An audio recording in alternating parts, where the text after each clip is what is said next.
Donc maintenant, vous avez deux solutions. Soit vous rachetez une tétine, soit vous devenez plus un enfant. Soit vous passez de femme-enfant à femme-femme, soit vous rachetez une tétine, comme vous voulez. C'est moins cher de racheter une tétine. Hein. D'accord. Bah écoutez, donc moi je vais vous raconter l'histoire. En fait, il y a 2 ans et demi, j'ai rencontré une personne où ça se passait très bien au début. En fait, petit à petit, la relation s'est dégradée parce que j'ai pas mal de tortures au niveau de ma vie, lui également. Et en fait, il y a quelques mois en arrière, donc je suis partie parce qu'on ne se supportait plus. Non pas qu'on ne s'aimait plus, qu'il n'y avait plus de sentiments, mais en fait, on ne se supportait plus. Donc en fait, on va dire qu'il y a eu 3 mois de pseudo-rupture où je le voyais de temps en temps, mais voilà, sans le moindre manque. Et en fait, au mois de janvier, le manque a commencé à revenir. Donc en fait, on s'est revus. Et en fait, à ce moment-là, il m'a dit, bah non, je veux plus être avec toi. C'est pas que je ne t'aime plus, c'est vraiment que je ne peux plus avec toi. Quelques jours après, donc, j'ai appris qu'il était avec une autre femme. Voilà. Donc du coup, en fait, on n'a jamais coupé contact. On est toujours restés en contact tous les deux. C'est-à-dire à s'appeler, pas spécialement se voir, mais à s'appeler aussi bien que lui que moi, on en avait besoin. On n'arrive pas du tout à couper contact, qu'on est vraiment accro l'un à l'autre.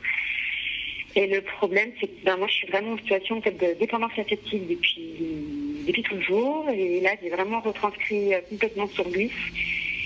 Et le problème, c'est que là, j'ai fait n'importe quoi. C'est-à-dire qu'il voulait garder contact avec moi, il voulait que je me batte. Il m'a dit, voilà, je me suis battue pour toi pendant plus de 2 ans parce que j'étais très mal. Il me dit, voilà, moi, j'attends de toi que tu te battes. J'ai besoin pour le moment qu'on se sépare pour peut-être se retrouver plus tard. Et c'est pas que c'est l'avenir. Et le problème, c'est que moi, je suis partie complètement dans un délire, crise d'hystérie. Je me suis suicidée, je suis pas bien, j'arrive pas sans toi.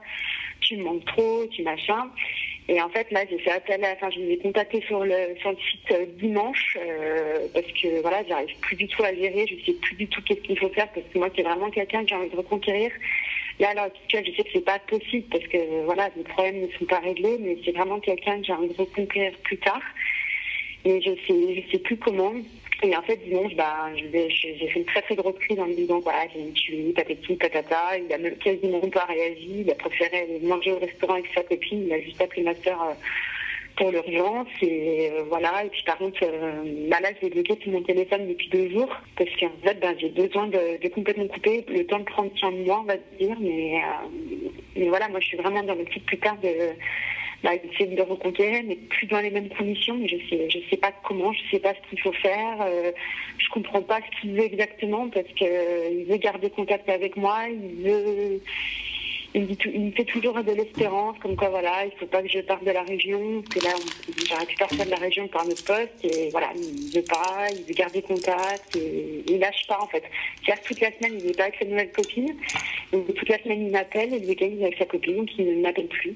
Donc en fait, moi, je faisais appel à vous, en fait, pour savoir qu'est-ce que voulait dire sa réaction, et qu'est-ce qu'on peut faire, en fait, par rapport à ça.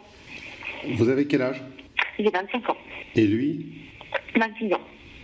Comment... Alors moi, je suis quelqu'un qui est très gamine, et lui, il a 26 ans. Mais moi, je suis quelqu'un qui est très gamine, alors que lui, c'est quelqu'un qui a des très hautes responsabilités, qui est très...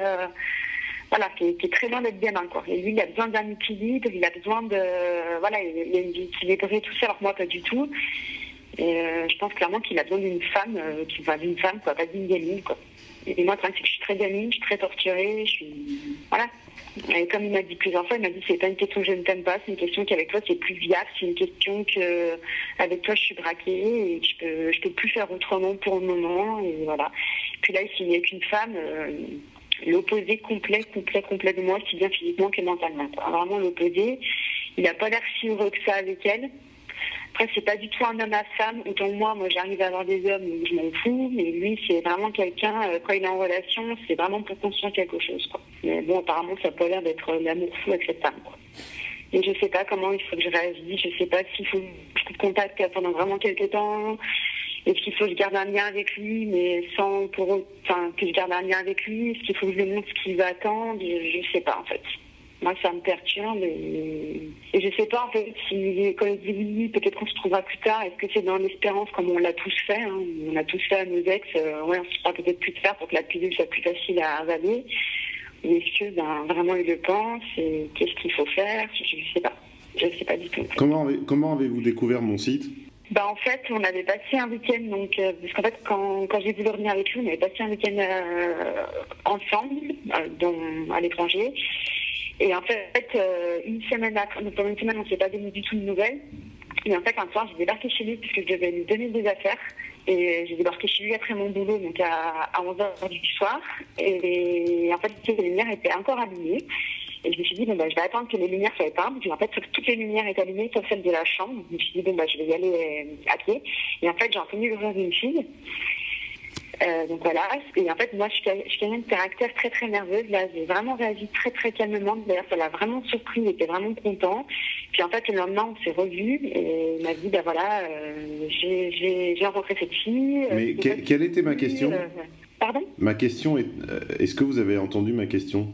Oui, c'est comment il a rencontré cette fille ? Non, c'est comment avez-vous trouvé mon site ? Comment avez-vous découvert mon site ? Oh, ça fait longtemps depuis que je le connais. J'avais un ex qui avait pas mal sur votre site, mais il y a déjà 3 ans, quoi, à peu près. Et puis, en fait, j'y vais souvent pour lire, parce qu'en fait, je m'intéresse, moi, par rapport à toutes les relations, tout ça, parce qu'en temps normal, j'arrive très, très, très bien à gérer mes relations, et j'ai toujours lu par rapport à ça, en fait. J'ai toujours... Et puis là, en fait, dimanche, j'étais tellement mal que je me suis dit, je vais prendre rendez-vous avec un Facebook, quoi. À votre avis, votre relation, elle a été croissante jusqu'à quel point et décroissante à partir de quand ? La relation a duré 2 ans et demi. Je dirais qu'elle était très croissante la première année, très très très bien. Et en fait, décroissante petit à petit, c'est-à-dire que c'est lui qui a laissé... Enfin, en fait, on a laissé mutuellement le truc pour dire qu'on est rentré dans une routine quotidienne. Et je pense que... En fait, ça s'est fait vraiment petit à petit. Petit à petit, ça, voilà, on s'entendait plus. Moi, moi, je suis en dépendance affective depuis longtemps, donc moi, j'avais besoin d'être avec lui, mais je prenais plus de plaisir à le voir. On va dire la dernière année, ça a commencé, quoi. Pendant 1 an, on avait plus de plaisir à se voir, mais on est très très accros l'un à l'autre. Et après, moi je me dis, il y a 4 mois derrière, au mois d'octobre, quand je suis partie, au début il n'y avait pas le monde, il n'y avait rien, quoi. Et en fait, c'est vraiment le fait, quand il m'a dit, non, c'est terminé, pour moi c'était impossible que ce soit terminé, quoi. Pour moi, c'était vraiment... Ouais, on va dire que pour répondre à votre question, c'est vraiment la dernière année où tout a été lâché, quoi. Qu'est-ce que vous appelez dépendance affective ? En fait, je fais des dépendances par rapport à des choses.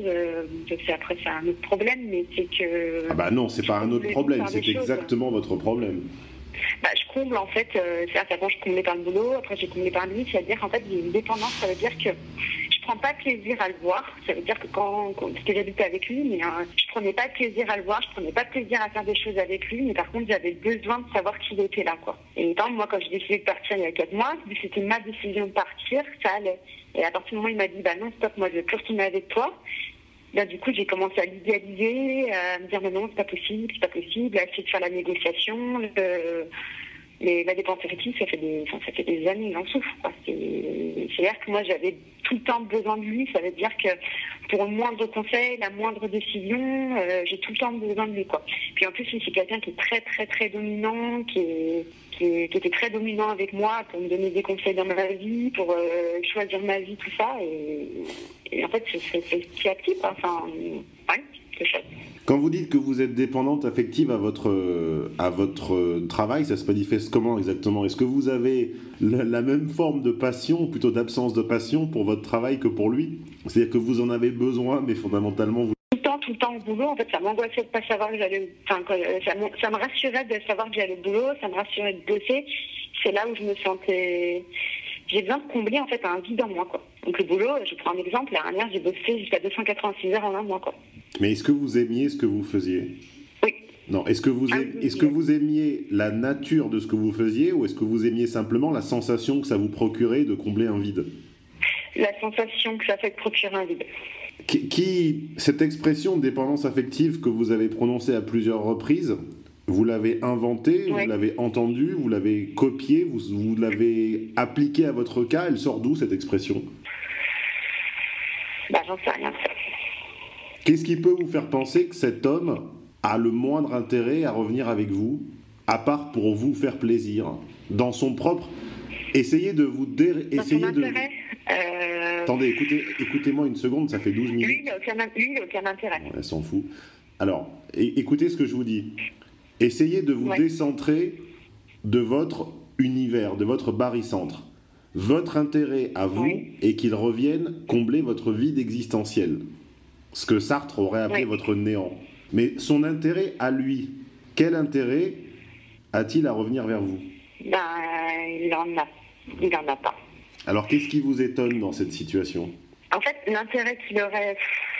Parce qu'en fait, l'intérêt qu'il aurait avec moi, c'est juste qu'après, moi, je suis quelqu'un... Ouais, non, il n'y a pas d'intérêt. Non, il n'y a pas vraiment d'intérêt. Après, je suis quelqu'un que physiquement, il adore. Oui, voilà, je suis quelqu'un qui dirait tout à... Ouais, le physique, par contre, là-dessus, ça jouait énormément. Ouais, sans blague. Ouais, là-dessus, voilà, c'était vraiment un atout. Et puis après, c'était quelqu'un, voilà, qui s'occupait énormément du ménage, qui était tout le temps là, qui était... Pardon, il vous faisait le ménage? Attendez, il vous faisait le ménage aussi? Non, mais c'est ça. Bah ouais, en fait, il m'occupait, parce qu'on habitait un très très grand chalet, je m'occupais de tout, je m'occupais parce que lui, il est patron, donc je m'occupais de ses papiers, je m'occupais du ménage, j'étais pas trop chiante comme fille, je pétais pas des plombs, on voyait les mêmes choses, on a les mêmes passions, mais après, au niveau intérêt... Pause. Parce que moi, j'ai passé mon temps à détruire ce mec. Pause, vous avez les mêmes passions, développées. Oui. En fait, on écoute exactement le même style de musique, on écoute un style de musique vraiment particulier. On a exactement le même style de musique. Ah, c'est intéressant. Et vous l'écoutez depuis combien de temps, ce style de musique? Je l'écoute avant de le connaître. Et en fait, on s'est connus grâce à ça pendant une soirée. C'est un style de musique particulier qu'en France, les gens n'écoutent pas. Donc, on est vraiment passionnés là-dessus. Et puis après, les choses qu'on a en commun, c'est qu'on a exactement les mêmes valeurs et qu'on voit l'avenir pareil. On est tous les deux des gens qui sont très, très, très bosseurs, très ambitieux. Et Secret Agenda. Voilà. Et après, lui aussi, il est également accro à moi. Le problème, c'est que c'est pas ça non plus. Et voilà. Après, on n'a pas l'intérêt, comme je sais pas, des personnes lambda, voilà, qui veulent faire du sport ou quoi. Moi, je suis pas du tout sportive. Après, en fait, quand on regarde bien le quotidien qu'on avait, ça allait, mais c'est juste que moi, en fait, j'étais tellement... pour moi, c'était ce mec-là, c'était mon sauveur, parce que voilà, moi, je revenais très, très loin par rapport à d'autres relations où j'étais très joueuse avec les hommes ou quoi. Et là, c'était vraiment la première fois que je tombais vraiment amoureuse, et lui, il était complètement amoureux également, et le problème, c'est que moi, je me suis fait envahir par être accro, et je pense qu'il a flippé, il a juste eu peur, il s'est dit mais cette fille elle n'est pas équilibrée, elle est complètement accro, on se demande pourquoi il a pensé ça. Voilà quoi. Mais quel est votre... Qu'est-ce qui vous motive en fait? Quel est votre projet? J'élimine volontairement le travail dont vous avez accepté tout à l'heure que c'était simplement la sensation de fatigue et de combler un vide, et j'élimine la musique qui est un loisir et qui n'est pas un projet. Quel est votre but? Quel est votre projet? Qu'est-ce qui vous anime? Qu'est-ce qui vous motive? De retourner avec lui, vous voulez dire? Non, je veux dire tout sauf ça. Éliminez 1 minute de votre esprit ce fantôme-là. Il n'y a rien. Vous n'avez pas la réponse à vos questions, là? Non. Ah, mais pourtant elle s'entend, la réponse, là. Ouais, non. Moi, j'ai l'impression, puisque vous me demandez mon avis, que ce garçon-là, il a mis 2 ans et demi à obtenir la réponse à cette question. Enfin, il a mis plutôt 1 an, on va dire, parce que vous m'avez dit que là, ça a été croissant 1 an, et ensuite c'est parti, ça s'est un peu délité. C'est exactement ça. Ouais. Donc pendant 1 an, il a cru, ou il a essayé de voir, il a essayé de trouver la réponse à la question qu'est-ce qui anime cette personne. Et il y a eu une fusion, et cette fusion a donné lieu à ce que j'appelle dans mes séminaires la femme Lego, c'est-à-dire que vous vous êtes modelé sur lui, sur son style de vie. Vous aviez en plus une compatibilité de ce qu'on appelle chez nous l'agenda secret, le secret agenda, on va dire, de votre conception plus ou moins du travail, de l'existence et des priorités.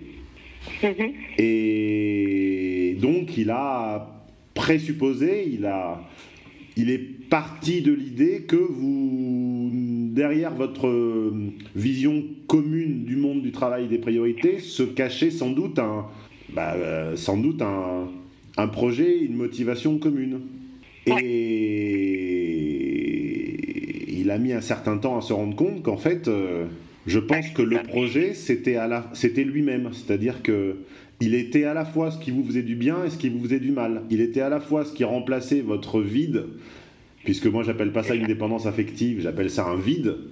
Donc il était à la fois ce qui remplissait votre vide et à la fois ce qui vous lassait. C'est-à-dire qu'il vous remplissait et il vous lassait en même temps. Il vous attirait et il vous repoussait en même temps. Il vous rassurait et il vous ennuyait en même temps. C'est ça. Et quand il l'a identifié, quand il l'a compris, il ne l'a peut-être pas identifié sur le plan des idées, il l'a identifié sur le plan de la quotidienneté, voilà, de la banalité, de la quotidienneté et du physique. Quand il a senti ce paradoxe, ça a été une forme de coup, une forme de gifle, une forme d'insulte. Il n'y a rien de pire que de sentir un rapport d'attraction-répulsion en plus contraint et rentré au forceps dans une quotidienneté où on habite ensemble et où on se retrouve à manquer à quelqu'un qui nous méprise un petit peu. Enfin, tout ça est une spirale de sentiments qui a été très, très désagréable pour lui. Et il a essayé tant bien que mal, c'est-à-dire en homme qui n'a pas beaucoup d'opportunités féminines, de s'en sortir. Et il a fallu qu'il trouve une autre alternative féminine pour oser vous dire merde. C'est ça. C'est complètement ça. Donc vous me demandez comment récupérer ce type-là. Je n'ai malheureusement pas la réponse à cette question, mais la réponse que j'ai et que je vous suggère d'entendre et de réécouter quand vous réécouterez ce phone coaching, car j'ai oublié de vous demander de préciser que vous êtes au courant que vous avez choisi l'option où ce phone coaching est enregistré. Oui, c'est vrai. Vous êtes au courant et vous acceptez qu'il soit donc diffusé sur mon site. Ok. Donc quand vous le réécouterez dans quelques semaines ou dans quelques mois, voire dans quelques années, mais en tout cas ne soyons pas trop ambitieux, disons dans quelques mois, je vous encourage à vous interroger sur la bonne question, qui n'est pas comment récupérer ce type-là et lui gâcher encore quelques années de sa vie, puisque manifestement il n'est pas la réponse à votre question, à votre interrogation, à votre vide.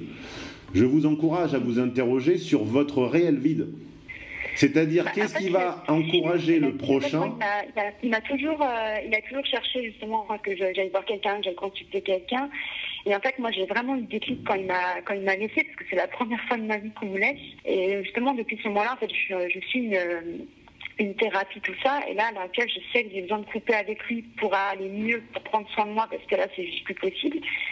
Et le problème, c'est que j'ai vraiment pas envie de le perdre. Alors, je sais qu'à l'heure actuelle, c'est pas le moment qu'on se retrouve, mais c'est quelqu'un que j'ai envie de retrouver vraiment plus tard, mais sur des bases vraiment saines, aussi bien pour lui que pour moi. Et le problème, c'est que là comme je vous ai dit, comment vous vous appelez? Donnez-moi un faux prénom, peu importe, c'est simplement pour pouvoir dire un prénom. Le sien ou le mien? Non, le mien. Dites-vous le vrai ou inventez un prénom si vous voulez, c'est pas grave, simplement pour pouvoir vous appeler par quelque chose. Morgane. Bon, Morgane, vous n'avez pas besoin de ce type-là et vous vous mentez à vous-même et vous le savez pertinemment. Vous pouvez vous mentir à vous-même, mais pas à moi, parce que j'ai trop d'expérience sur ce sujet. Et je parie tout ce qui se trouve autour de moi à cet instant précis, et même plus, que pertinemment, vous savez très bien que ce type-là, si une volonté magique du destin, vous le remettez dans les pattes, dans un mois, vous le gerberiez. Et osez me dire le contraire à moi. Ce type-là, vous n'en voulez pas, il ne vous motive pas franchement, vous le connaissez inside out, comme on dit en anglais, c'est-à-dire que vous le connaissez à l'envers, à l'endroit, dans tous ses travers et ses qualités, il ne vous motive pas, il ne vous attire pas, et sexuellement, il ne vous fait plus rien, ou pas grand-chose depuis un certain temps. Simplement... Ah non, par contre, non. Bon. En fait, moi, je suis quelqu'un qui ne s'attache pas du tout aux hommes, qui avait tendance à jouer avec les hommes, à m'amuser, voilà, je prends un mec, voilà. Et là, vraiment, c'était vraiment le coup de foudre où j'étais, même s'il y a un contexte, voilà, c'est vraiment le seul homme pour moi que j'ai aimé, que j'ai laissé rentrer dans ma vie, en fait, hein, vraiment. Et non mais Morgane, vous je l'aime pas, même publiquement ou quoi, j'étais complètement égoïste. Moi, je parle de la dernière année et demie. Là, vous me renvoyez... Oui, mais même la dernière année, il y avait toujours cette envie, machin, ça restait. Bon, alors vous aviez une sexualité épanouie.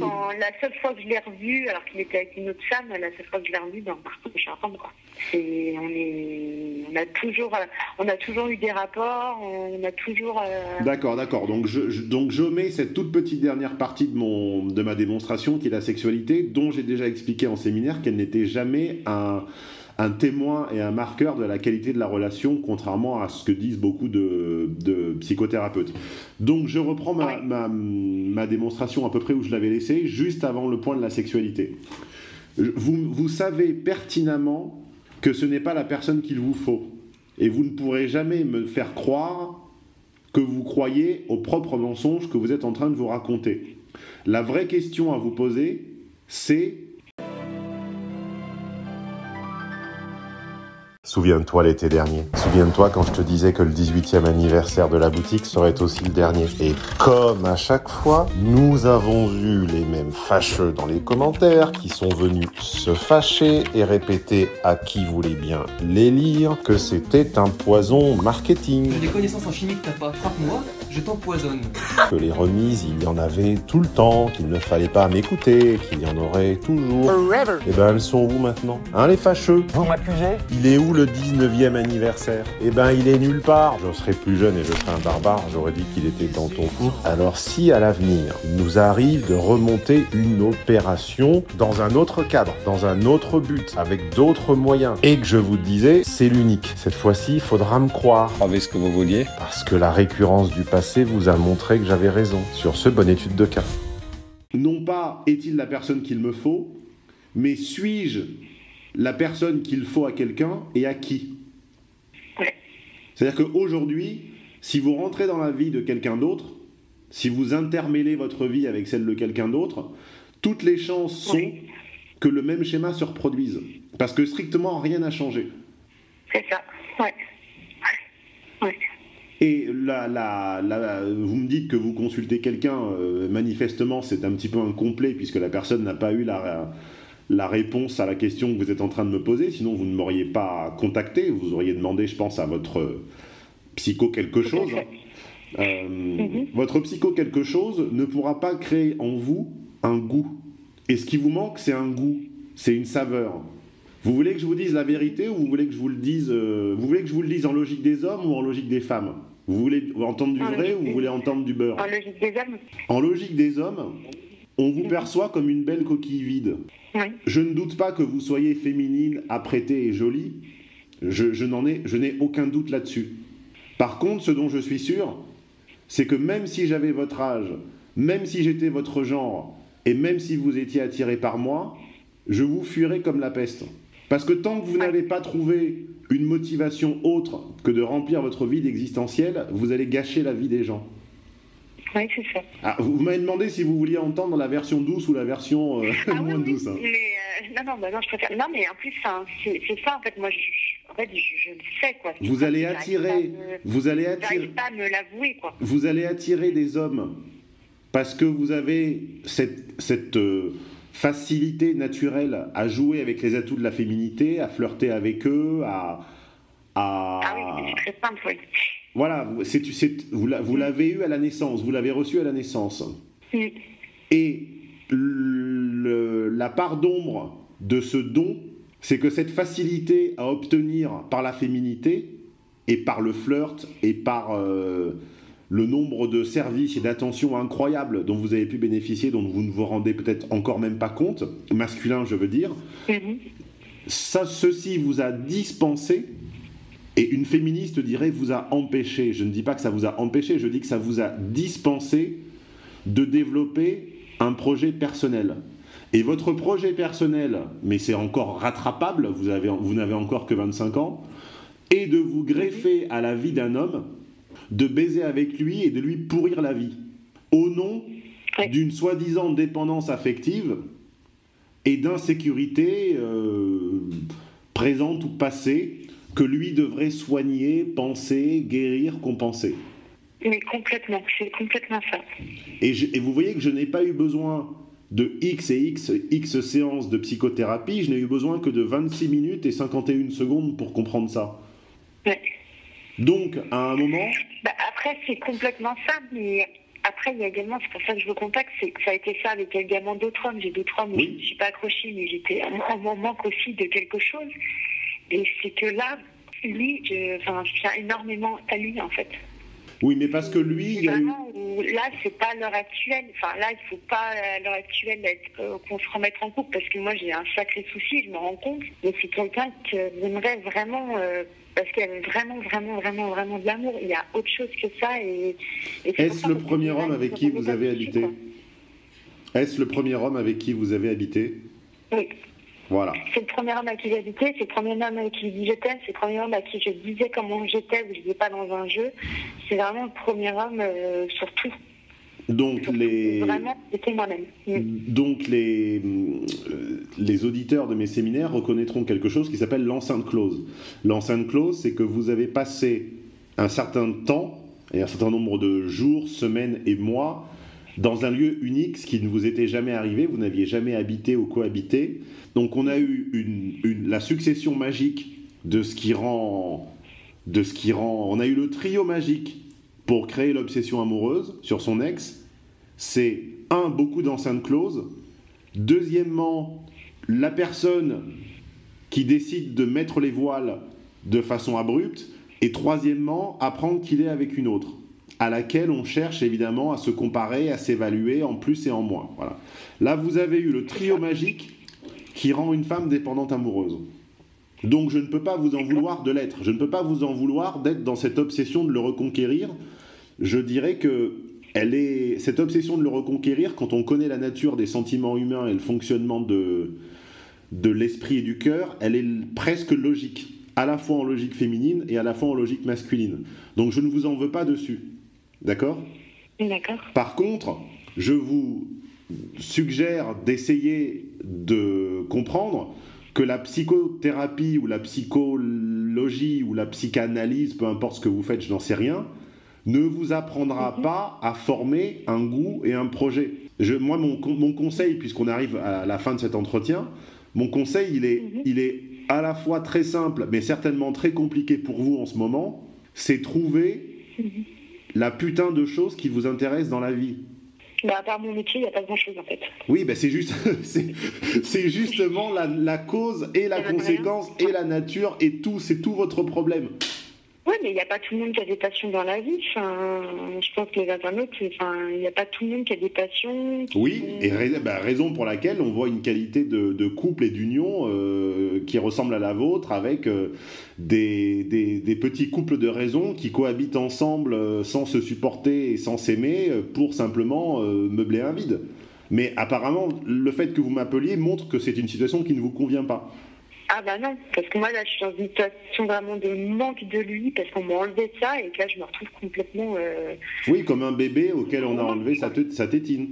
Mais complètement, comme un enfant à qui on enlève... ouais. Donc maintenant vous avez deux solutions, soit vous rachetez une tétine, soit vous devenez plus un enfant. Soit vous passez de femme-enfant à femme-femme, soit vous rachetez une tétine, comme vous voulez. C'est moins cher de racheter une tétine, hein. Ouais. Vous sortez en boîte samedi soir dans votre coin, vous rencontrez 3 couillons, vous prenez le moins couillon des 3, et vous inquiétez pas que dans 3-4 semaines, vous lui faites un petit chantage affectif et vous pouvez emménager avec lui. Il n'y a pas de problème, vous rachetez une tétine. Ça, je peux vous donner le mode d'emploi et vous le connaissez très bien. C'est ça, mais c'est pas la solution. Ah ben c'est comme vous voulez, c'est soit vous restez femme-enfant, soit vous devenez femme-femme. Et ne croyez pas que devenir femme-mère vous dispense de devenir femme-femme. Ne vous mettez pas à faire un gosse l'année prochaine en vous disant que ça sera votre projet. Un enfant n'est pas un projet. Un enfant est la conséquence du fruit d'un amour. Ouais. Inscrivez-vous à des cours, apprenez je sais pas quoi, faites du sport, apprenez la danse, apprenez une discipline, apprenez une langue, partez en voyage. C'est ce que je fais, parce que moi j'apprends beaucoup par rapport à mon métier, parce que je suis dans le médical. Après également à côté je fais quand même de la pole dance, je fais quand même des choses, mais ça m'anime pas quoi. Moi la chose où je me sentais vivante, c'était vraiment auprès de lui, je me sentais vraiment vivante, je me sentais exister et je me sentais désirée, je me sentais plus quoi. Oui, je sais que c'est très difficile à comprendre pour une fille jolie et attirante, mais se sentir désirée n'est pas un projet social. Ouais. Je vous ai tout dit. Par rapport à lui, en fait, il doit vraiment plus donner... Enfin, ça sert à rien, quoi, en fait. Je vous ai tout dit, Morgane. Je ne peux rien vous dire de plus. Il y a tout, je vous encourage à réécouter notre enregistrement et vous l'entendrez différemment à chaque fois. Je vous ai tout dit. C'est pas une manière d'écourter, hein. C'est sincèrement, je vous ai tout dit. Ouais. je répète puisque vous ne semblez pas convaincu, soit vous rachetez une tétine, soit vous passez de femme-enfant à femme-femme. Oui. Il y a une solution qui est beaucoup moins coûteuse que l'autre, c'est sûr. Mais le meilleur service que vous puissiez rendre à cet homme est de le laisser tranquille. Vous ne voulez le récupérer pour... Je ne comprends pas, vous ne voulez... Écoutez-moi. Couper, quoi. Vous ne voulez le récupérer que pour des raisons d'ego froissé et d'égoïsme. Vous ne voulez le récupérer que parce qu'il est avec une autre, parce qu'il vous échappe, et parce que vous vous sentez vide sans lui, et parce qu'il décidait de certaines choses à votre place qui vous pèsent trop de décider. Ouais. Quand vous le récupérez, dans 1 semaine, il vous lassera, dans 2 semaines, il vous fatiguera, dans 3 semaines, il vous le dégoûtera, et dans 4 semaines, vous le mépriserez. Et là, ce que je comprends pas, c'est pourquoi lui veut garder contact avec moi, en fait. Mais parce que lui, c'est un homme qui, comme vous me l'avez dit, a beaucoup moins d'opportunités féminines que vous n'avez d'opportunités masculines, et que donc vous n'êtes que les 2 femmes de sa vie. Enfin, il a une nouvelle qu'il a pris à l'inverse de vous, parce qu'il a compris intuitivement, sans recourir aux idées, que vous ne lui faisiez pas du bien et que vous n'étiez pas ce qu'il lui fallait, donc il est allé vers l'inverse, ce qui est plutôt un réflexe animal sain. Et apparemment, comme vous avez une forme de ce qu'on appelle chez nous la connexion sexuelle, eh bien, il se dit qu'au cas où, c'est pas mal de se garder une petite part de dessert pour le dimanche soir. Ouais, d'accord. Votre bonne connexion sexuelle ne doit absolument pas vous brouiller la vue. Et elle vous brouille la vue en vous faisant croire qu'elle s'élargit à une forme de connexion de l'ordre du projet et des émotions. Pas du tout. Vous n'avez que uniquement une connexion sexuelle. Ouais. Et on peut avoir une connexion sexuelle forte dans un total vide humain et affectif. Ce n'est pas lié. Ça n'a aucun rapport. Je connais des hommes qui ont des connexions sexuelles très fortes avec des... je sais pas quoi, une prostituée et aucune avec leur épouse. Il leur viendrait jamais à l'idée d'épouser une prostituée. Je prends un exemple un peu caricatural, un peu violent, mais simplement pour que vous... Bon, pardon pour l'exemple, il est un peu violent peut-être pour les jeunes sensibilités, mais... Non, c'est pas violent, c'est donc, votre connexion sexuelle ne veut rien dire. Elle maintient un lien qui est factice. En réalité, cet homme a compris dans son système nerveux qu'il n'était pas bien avec vous et que ça le rendait malheureux. Donc la question n'est plus comment... La question n'est plus comment récupérer cet homme. La question est comment ne pas faire fuir le prochain et ne pas le rendre malheureux pour les mêmes raisons. Et la réponse ne passera que par trouver votre vocation et votre voie, ce dans quoi vous êtes bonne. Ce dans quoi vous... Alors, vous allez me dire en tant que femme que vous êtes bonne dans le don de vous-même, mais à un moment ça suffit pas, quoi. Non. La femme est bonne dans le don de soi, mais le don de soi, par nature, consiste un peu à ne rien faire, quoi. Ouais, d'accord. Donc, si vous étiez un homme, je vous dirais, sortez, amusez-vous, rencontrez-en d'autres. Mais je vois tellement ce qui va se passer si c'est ce que vous faites, puisque vous allez reproduire le même schéma avec d'autres malheureux, que ce n'est même pas le conseil que je peux vous donner. Mon conseil, c'est multiplier les activités, soyez une frivole de l'activité, jusqu'à en trouver une qui vous... Peut-être pas aller jusqu'à ce qui vous passionne, mais en tout cas qui vous définisse, qui vous constitue. Qui vous constitue. Au-delà de simplement de reformer un couple, méfiez-vous de ce qui va se passer dans quelques années si vous ne résolvez pas de façon intelligente cette question. Dans quelques années, votre système hormonal va vous pousser à devenir femme-mère. Dans pas très longtemps, dans 3-4 ans. Et la pire erreur serait de passer de femme-enfant à femme-mère. Ça ne résoudra aucun problème. Bah non. Ça retarde le problème, mais ça n'arrive pas. Je vous ai tout dit. Ouais. Je dois y aller, Morgane. D'accord. Ok. Bonne journée. Merci à vous aussi. Bonne journée. Je t'en prie. Toi aussi, passe une bonne semaine. Ouais, ciao, ciao. Elle t'a plu l'étude de cas de la semaine? Elle t'a fait voir les relations hommes-femmes ou amicales ou professionnelles d'une autre manière? Merci d'être là, merci de l'attention que tu portes à ces contenus. Tu as au mieux du mieux 20% de l'information. Vous ne remonterez pas et vous n'inventerez pas l'essence des séminaires jusqu'à la machine à penser en étudiant simplement les études de cas. Pourquoi? Parce que mon système, il est pensé ainsi que les informations des séminaires, c'est comme ce qu'on fait à Vegas, ça a lieu pendant les séminaires, et ça n'est que dans les enregistrements des séminaires. Coup de bol, ils sont disponibles en archive sur mon site au téléchargement immédiat, à la journée ou à la demi-journée, et si vous ne pouviez pas tout acheter d'un coup, ce que je comprends parfaitement, vous avez même la possibilité de les mettre dans votre wishlist et d'investir au fur et à mesure, à commencer tout simplement par une demi-journée. Et si tu fais partie des gens entiers, des gens qui n'aiment pas faire les choses à moitié, je te présente l'abonnement VIP. Et je te laisse découvrir les bénéfices que ça offre, l'accès à Tonton Stéphane, à Nono, à ses préparateurs, à une plateforme de discussion avec les autres VIP, à un podcast exclusif, à des réductions. Bref, vous pouvez continuer de vous leurrer ou déchirer le voile et passer du côté de la réalité. C'est vous qui voyez.